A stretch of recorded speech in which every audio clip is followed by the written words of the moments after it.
بسم اللہ الرحمن الرحیم۔ السلام علیکم۔ کہانی ہب آفیشیل میں خوش آمدید۔ آج پھر دوستوں میں آپ کے لیے ایک بہت ہی اچھی اور سچی کہانی لے کر آئی ہوں۔ نئے آنے والے دوستوں سے گزارش ہے کہ وہ میرا چینل کو سبسکرائب کریں اور بیل آئیکن کو پریس کریں۔ تو چلیں بڑھتے ہیں کہانی کی جانب۔ آج میں اتنا بڑا آدمی بن گیا ہوں کہ دنیا کی ہر ایک چیز میرے پاس موجود ہے۔ کسی بھی چیز کی کوئی کمی نہیں ہے۔ ہاں، اگر کمی ہے تو صرف سکون کی، جس کے لیے میں نے اپنا سب کچھ قربان کر دیا، لیکن پھر بھی مجھے سکون نہیں ملا۔ اب آپ ہی بتائیں کہ میں کیا کروں؟ اچھا، اب میں آپ کو اپنی کہانی کی طرف لے کر جاتا ہوں۔ یہ کہانی 10 سال پرانی ہے۔ میرے کالج کے زمانے میں 4 دوست ہوا کرتے تھے، جس کے نام ہیں احمد، بلال، اینی، مقدس اور میں، یعنی کہ احسن۔ ہم لوگوں کی دوستی اتنی گہری تھی کہ ہم لوگ کبھی بھی ایک دوسرے سے دور نہیں رہتے تھے۔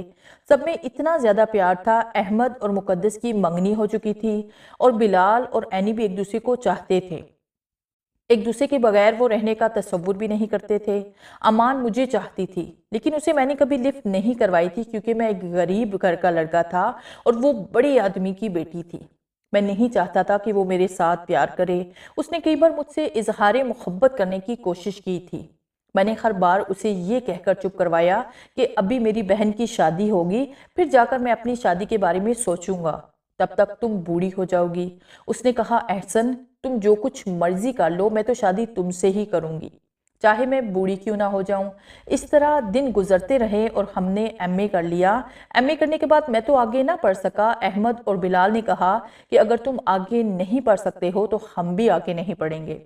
میں نے کہا، نہیں یار، تمہارے والدین کی خواہش ہے کہ تم لوگ آگے پڑھو اور بڑے آدمی بنو، لیکن ان لوگوں نے ایک ہی بات کی کہ اگر تم نہیں پڑھو گے تو ہم بھی نہیں پڑھیں گے۔ جس طرح تم محنت مزدوری کرو گے، اسی طرح ہم بھی تمہارے ساتھ محنت مزدوری کریں گے۔ احمد نے کہا، ایسے میں تیرے لیے اپنی جان بھی قربان کر دوں گا۔ ہمیں تو تم جیسے دوست پر فخر ہے کہ ہم ایک ذہین اور سمجھدار انسان کے دوست ہیں۔ اب بس بھی کرو بلال، بس بھی کرو، اب ساری تعریفیں تم ہی کرو گے کیا؟ مجھے بھی موقع دو۔ میں نے کہا، اب بس کرو، مجھے زیادہ تعریفیں پسند نہیں۔ اچھا تو میں آپ کے لیے چکن منگوا لیتا ہوں، وہ تو پسند ہے نا؟ بلال نے کہا۔ اس کی بات پر ہم تینوں کے کہے بلند ہونے لگے۔ دوسری طرف امان نے بھی کالج چھوڑ دیا۔ اینی اور مقدس نے کہا، اگر تم سب لوگ کالج چھوڑنے پر تیار ہو چکے ہو تو ہم بھی آگے نہیں پڑھیں گے۔ میں نے کہا کہ تم لوگ کیوں کالج چھوڑ رہے ہو؟ اگر میری غریبی میری راہ میں نہ آتی تو میں بھی ضرور پڑھتا، لیکن تم لوگوں کے پاس تو اللہ کا دیا ہوا سب کچھ ہے، تو پھر کیوں نہیں پڑھنا چاہتے؟ امان نے کہا، اگر تمہارے علاوہ اور بھی کوئی، یعنی احمد، بلال، مقدس یا اینی کالج چھوڑ دیتے تو بھی ہم لوگوں نے آگے نہیں پڑھنا تھا، کیونکہ اگر اس طرح ہماری دوستی میں مشکلیں پیدا ہو سکتی ہیں، اس لیے ہم نے فیصلہ کیا ہے کہ ہم سب یہ گرمیوں کے دن حویلی میں گزارتے ہیں۔ میں نے کہا، یہ امان کی حویلی کہاں ہے؟ تو امان نے کہا کہ یہ حویلی میرے دادا کے ابو کی ہے۔ یہ حویلی ایک ویران اور سنسان علاقے میں ہے، وہاں اب تک کوئی بھی نہیں گیا، لیکن ہم سب وہاں جائیں گے۔ میں آپ کو بتا دوں کہ وہاں پر اب کوئی بھی نہیں رہتا ہے۔ اسی طرح ہم باتیں کرتے رہے۔ ہم نے جمعے کا دن مقرر کیا تاکہ ہم لوگ ضروری سامان پیک کر سکیں۔ ہم سب جمعے والے دن امان کے گھر چلے گئے تاکہ وہاں ہی سے سب چلیں گے۔ امان نے ہمیں چائے وغیرہ پلائی اور امان نے کہا کہ تم لوگ باتیں کرو، میں بس 5 منٹ میں آتی ہوں۔ امان کے جانے کے بعد ایک لمبا سا آدمی ہمارے پاس آیا اور اس نے آتے ہی ہمیں سلام کیا، جس کے جواب میں ہم نے بھی جواب دیا۔ اس نے کہا، آپ لوگوں نے اچھا پلان بنایا ہے مری جانے کا۔ کیا؟ میں نے کہا تو وہ اس طرح چونکا کہ جیسے میں نے بم پھوڑ دیا ہو۔ ابھی میں کچھ کہنے ہی والا تھا کہ امان نے آتے ہی کہا، پپا ابھی میں نے ان کو کچھ بھی نہیں بتایا تھا تو آپ نے پہلے ہی انہیں بتا دیا۔ امان اس آدمی کو پپا کہہ کر پکار رہی تھی۔ امان نے ہمارا اپنے پاپا کے ساتھ تعارف کروایا اور اپنے پپا سے اجازت لے کر چلے گئے۔ امان نے اپنی گاڑی باہر نکالی اور ہم سب گاڑی میں بیٹھ گئے۔ اپنا سامان ہم نے پہلے ہی گاڑی میں رکھ لیا تھا۔ فرنٹ سیٹ پر میں بیٹھ گیا، باقی پہلی سیٹوں پر بیٹھ گئے۔ اس طرح ہم اپنی منزل پر چلنے لگے۔ راستے میں امان سے میں نے پوچھا کہ تم نے اپنے پپا کے ساتھ جھوٹ کیوں بولا کہ ہم مری جا رہے ہیں؟ تو امان نے کہا کہ اگر میں پپا کو بتا دیتی تو پپا مجھے کبھی بھی جانے کی اجازت نہ دیتے۔ میرے پپا کہتے ہیں کہ وہاں جنات کا بسیرا ہے، اس لیے میرے دادا نے وہ حویلی چھوڑ دی تھی۔ تو پیچھے بیٹھی ہوئی مقدس اور اینی تو ڈرنے لگی۔ تو میں نے کہا تم لوگوں کو ڈرنے کی کوئی ضرورت نہیں ہے، کیونکہ اس دور میں جن بھوت نہیں ہوتے، یہ تو ویسے ہی لوگوں کا وہم ہوتا ہے۔ میری اس بات پر انہیں کچھ حوصلہ ہوا، لیکن پھر بھی وہ دل میں ڈر رہی تھی۔ اس طرح ہم باتیں کرتے کرتے حویلی میں پہنچ گئے۔ حویلی اتنی خوبصورت تھی کہ بس ہم تو دیکھتے ہی رہ گئے۔ میں نے امان سے کہا کہ تم لوگوں نے ویسے ہی اس حویلی کو چھوڑ دیا، دیکھو کتنی پیاری حویلی ہے، لیکن جتنی خوبصورت ہے اتنی ہی ڈراؤنی تھی، کیونکہ ہر طرف اجاڑ ہی اجاڑ تھا، کہیں بھی کوئی مکان نہ تھا، ہر طرف کھنڈر ہی کھنڈر تھے، پر اسرار مکان گر چکے تھے، کوئی بھی صحیح سلامت نہ تھا۔ اگر کوئی صحیح سلامت تھا تو یہ ایک حویلی ویسی کی ویسی تھی، جیسے برسوں پہلے ایسے لگتا تھا کہ جیسے اب بھی بنائی ہو۔ ہم سب گاڑی سے نیچے اترے تو عمار نے حویلی کا تالا کھولا اور گاڑی اندر لے گئی۔ حویلی جتنی خوبصورت باہر سے تھی اتنی ہی اندر سے خوبصورت تھی۔ ہم اس کی خوبصورتی میں اس قدر کھو گئے کہ ہمیں پتہ بھی نہ چلا کہ ہم کہاں ہیں۔ پتہ تو تب چلا کہ جب امان نے سارے کا سارا سامان بوگی سے نکال کر اندر کمرے میں رکھ دیا۔ امان نے 2 کمرے کھولے، ایک کمرے میں کھڑکیاں اور نیچے والے حصے میں 10 کمرے تھے اور اوپر والے حصے میں 3 کمرے تھے۔ ہم نے نیچے والے 10 کے 10 کمرے دیکھ لیے تھے، سارے کے سارے اتنے خوبصورت تھے جیسے کوئی شاہی محل ہو۔ اور اوپر والے کمرے کو دیکھنے کے لیے ہم جا ہی رہے تھے کہ امان نے کہا اوپر والے کمرے کی چابیاں نہیں ہیں میرے پاس۔ تو ہم نے کہا کوئی بات نہیں، ہم صبح دیکھ لیں گے۔ ویسے بھی ہم بہت تھک چکے تھے، تو امان نے کھانا گرم کیا جو ہم ساتھ لے کر آئے تھے، تو ہم سب نے کھانا کھایا، اپنے اپنے کمرے میں چلے گئے اور لیٹ گئے۔ ہم سب کو نیند نے آن گرا، نہ جانے آدھی رات کا وقت تھا کہ مجھے ایک چیخ سنائی دی۔ تو میں اٹھ کر بیٹھ گیا تو دیکھا کہ واقعی چیخوں کی آوازیں آ رہی تھی۔ جب میں نے آواز پر غور کیا تو یہ آواز اینی اور امان کی تھی۔ احمد اور بلال بھی اٹھ گئے۔ ہم جلدی سے لڑکیوں کے کمرے میں گئے تو مقدس اوندے منہ زمین پر پڑی ہوئی تھی، پاس ہی امان اور اینی چیخیں مار رہی تھی۔ جب میں نے مقدس کو سیدھا کیا تو میں بے ہوش ہوتے ہوئے بچا۔ احمد تو بے ہوش ہو کر زمین پر گر گیا۔ بلال تو احمد کو ہوش میں لانے لگا۔ مقدس کو یہ دنیا فانی ہی چھوڑ کر کب کی جا چکی تھی۔ مقدس کا دل غائب تھا اور آنکھیں بھی غائب تھی۔ اف خدایا، اتنا بھیانک چہرہ کیا ہوا تھا کہ دیکھنے والے کا ہارٹ فیل ہو جاتا۔ جسم جگہ جگہ سے نوچا ہوا تھا، دونوں بازو علیحدہ پڑے ہوئے تھے۔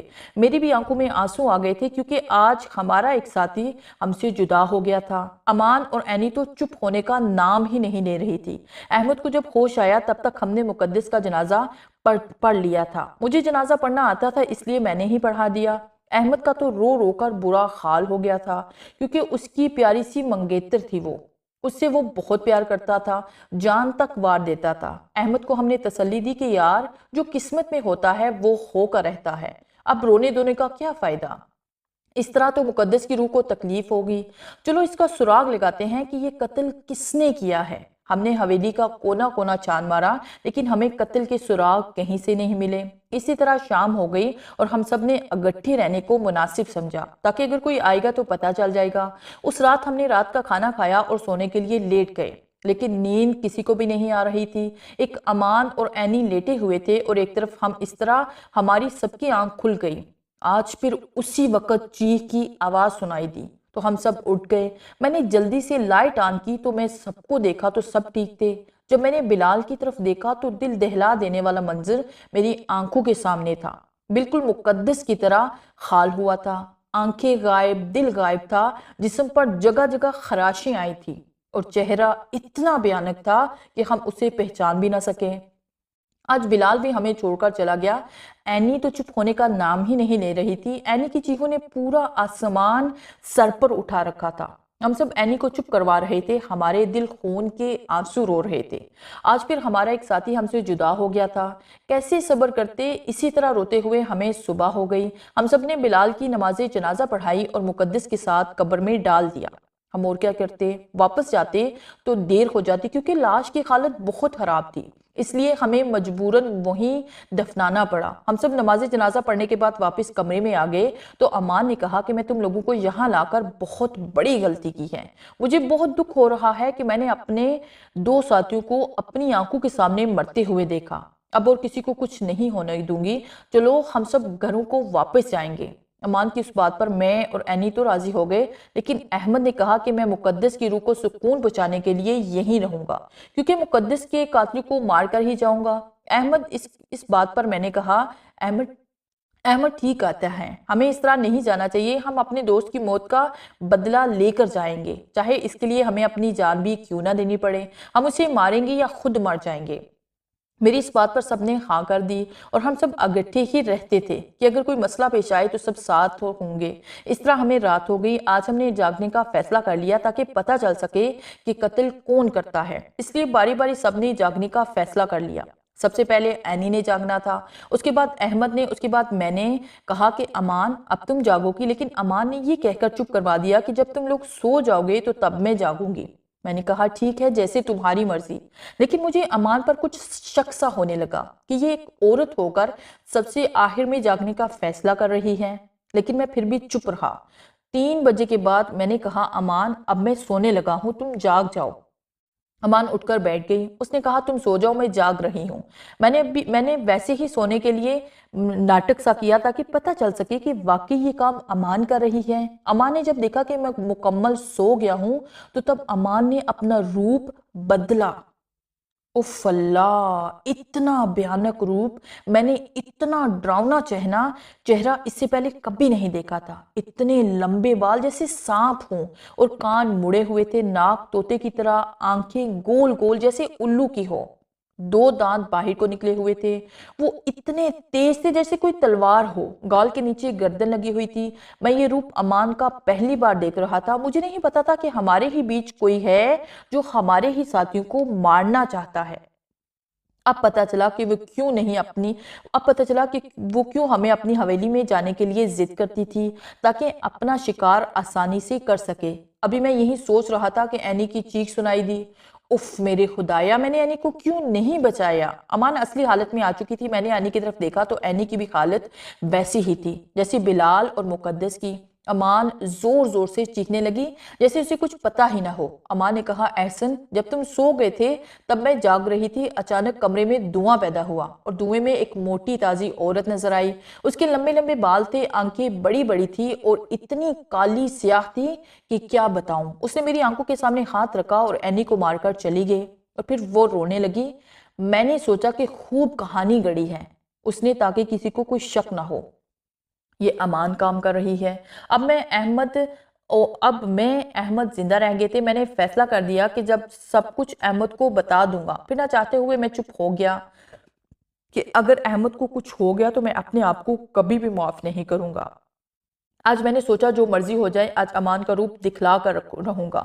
جب میں اور احمد سونے کے لیے لیٹ گئے تو امان ایک طرف لیٹ گئی۔ میری آنکھوں میں نیند کوسوں دور تھی، نہ جانے کیوں دل گھبرا رہا تھا جیسے کچھ ہونے والا ہے۔ رات کا کوئی 1 بجے کا وقت ہوگا کہ امان اپنے اصلی روپ میں آ گئی۔ تب میں جلدی سے احمد کے سامنے کھڑا ہو گیا۔ امان ایک دم مجھے سامنے دیکھ کر حیران رہ گئی۔ امان نے کہا احسن تم آگے سے ہٹ جاؤ، میں تمہیں کچھ نہیں کہوں گی، میرا شکار احمد ہے، میں احمد کو ماروں گی۔ احمد بھی اٹھ کر بیٹھ گیا اور امان کو اس روپ میں دیکھ کر ڈرنے لگا۔ میں نے کہا کہ اگر احمد کو کچھ ہو گیا تو میں تمہیں زندہ نہیں چھوڑوں گا۔ امان نے ایک زوردار قہقہا لگایا، احسن تم میرا کچھ بھی نہیں بگاڑ سکتے ہو، میں انسان نہیں ہوں بلکہ ایک چڑیل ہوں اور لوگوں کا خون پیتی ہوں۔ ایک دن میں تمہارے کالج کے پاس سے گزر رہی تھی تو تم اپنے دوستوں کے ساتھ بیٹھے ہوئے باتیں کر رہے تھے، میں نے تمہیں وہاں دیکھا تھا اور تمہیں پسند کر لیا تھا۔ میں تم سے پیار کرنے لگی تھی اور میں ایک کالج کی لڑکی بن کر تمہارے سامنے رہنے لگی تاکہ تم مجھ سے محبت کرو، لیکن تم مجھ سے دل ہی دل میں محبت کرتے تھے، مجھے کبھی نہ کہتے تھے۔ میں نے ایک دن تم سے محبت کا اظہار کیا تو تم نے ایک آڑ غریبی کی لی کہ تم غریب ہو، اور میں نے ایک اور ترکیب چلی اور تم لوگوں کو اپنی حویلی میں لے آئی، اور اب سب کچھ تمہارے سامنے ہے۔ کیونکہ میں تم سے محبت کرتی ہوں تمہیں کچھ بھی نہیں کروں گی، تم آگے سے ہٹ جاؤ۔ نہیں امان، نہیں، میں تمہیں ایسا نہیں کرنے دوں گا۔ آگے تم نے میرے اپنے پیارے دوستوں کو مار دیا ہے، اگر مجھے پتا چل جاتا تو میں کب کا تمہیں مار دیتا۔ امان نے ایک بھیانک قہقہا لگایا، احسن اگر میں تم سے محبت نہ کرتی تو کب کا تمہیں مار چکی ہوتی۔ اس وقت سے تمہاری بکواس سن رہی ہوں، اب میرا وقت ضائع مت کرو، مجھے اپنا شکار حاصل کرنے دو ورنہ میں مر جاؤں گی۔ اگر 4 بجے تک میں نے اپنا شکار نہ کیا تو مجھے پتہ چل گیا کہ یہ 4 بجے تک زندہ رہے گی، اس لیے میں نے امان کو موقع نہیں دیا۔ 4 بجنے میں آدھا گھنٹہ باقی تھا، اس لیے میں نے گلے سے اللہ کا نام کا لاکٹ اتار کر احمد کے گلے میں ڈال دیا تاکہ احمد کو کچھ نہ ہو۔ اگر میری جان بھی چلی جائے تو دکھ نہیں ہوگا۔ امان نے جب یہ دیکھا کہ شکار اب ہاتھ سے نکل رہا ہے تو امان نے مجھ پر حملہ کر دیا۔ اس سے پہلے امان مجھ پر حملہ کرتی، احمد آگے آ گیا۔ احمد سے ٹکراتے ہی امان کی چیخیں نکل گئی۔ اس کے گلے میں میں نے جو اللہ کے نام کا لاکٹ پہنایا تھا وہ لاکٹ اپنا کام دکھا چکا تھا۔ امان کو آگ لگ گئی اور وہ تڑپنے لگی اور تڑپتے تڑپتے وہ راکھ بن گئی۔ مجھے امان کی اس حالت پر بہت رونا آیا۔ کاش امان چڑیل نہ ہوتی تو اس وقت میرے ساتھ ہوتی۔ اب صبر کے سوا کوئی بھی چارہ نہیں تھا۔ اس سے پہلے کہ اگر ہم تھوڑی دیر اور رکتے تو ہم بھی اس دنیا سے چلے جاتے، کیونکہ طلسمی حویلی گرنے لگی تھی جو امان نے اپنے سحر سے بنائی ہوئی تھی۔ میں اور احمد نے جلدی سے باہر نکلنے کی کوشش کی۔ جب ہم باہر نکلے تو صبح ہو چکی تھی۔ باہر ہر طرف چڑیا اور بلبل گیت گا رہے تھے جیسے خوشی کا سماں ہو۔ ہم آئے 6 تھے اور گئے 2۔ احمد کے والدین کو ہم نے بتایا کہ مقدس اب ہمیشہ ہمیشہ کے لیے اس دنیا سے جا چکی ہے۔ قسمت کو جو منظور تھا وہی ہوتا ہے۔ بلال اور عینی کے والدین کو بھی اللہ کی رضامندی پر صبر کرنا پڑا۔ انہوں نے احمد کی شادی کر دی۔ احمد اور میں نے بھی شادی کر لی ہے، لیکن سکون مجھے نہیں ہے۔ اللہ کا دیا ہوا سب کچھ ہے میرے پاس۔ اب بھی مجھے اپنے دوستوں کی یاد آتی ہے تو دل خون کے آنسو روتا ہے۔ اس بات کو 10 سال ہو گئے ہیں، لیکن ایسے لگتا ہے جیسے یہ کل